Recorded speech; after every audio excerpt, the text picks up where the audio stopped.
The Russian hoax is finally D3ad, Trump tells Michigan rally. Grand Rapids, Michigan. President Trump, fresh off what he claims was vindication in the special counsel's Russia investigation, told supporters here on Thursday that after 3 years of lies and smears and slander, the Russia hoax is finally dead. The collusion delusion is over, he said.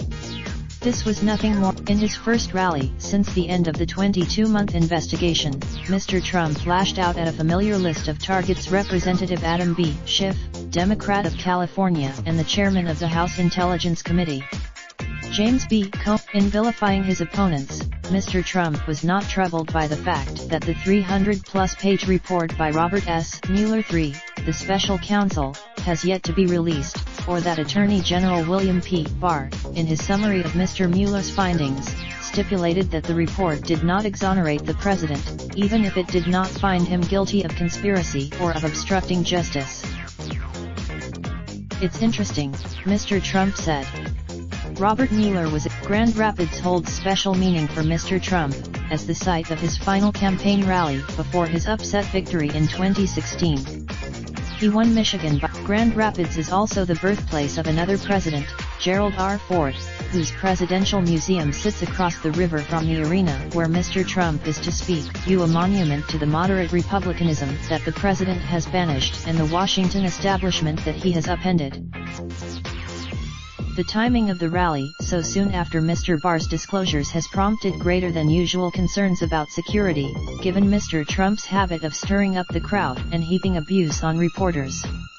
At his last rally, the signs of tighter security in Grand Rapids included more visible security personnel and sturdier barriers between the press and the audience.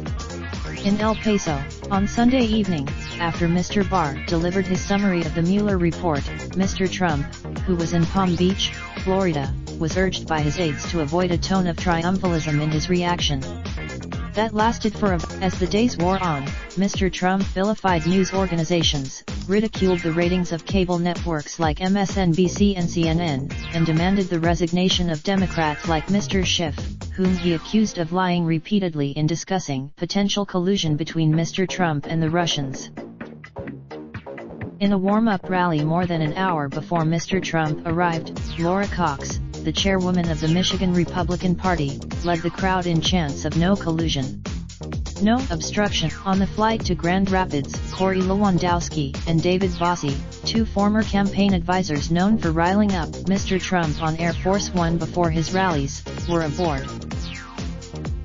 Inside the White House, aides were concerned about the two of them tagging along and possibly having open access to the president, but ultimately did not take steps to limit their travel, according to a person familiar with the planning. Mr. Trump has long savored his victory in Michigan. But the state could. General Motors, one of Michigan's key employers, has laid off workers, despite Mr. Trump's efforts to pressure the carmaker to expand manufacturing in the United States.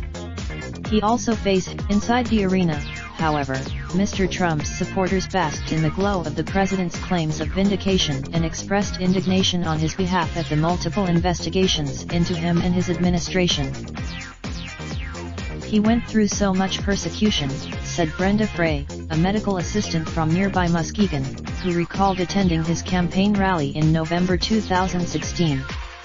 They were so unfair. Raindrop, drop top smoking, no cooking the hot pot. Fucking on your bitch, yeah, that. Looking up, open the park pot.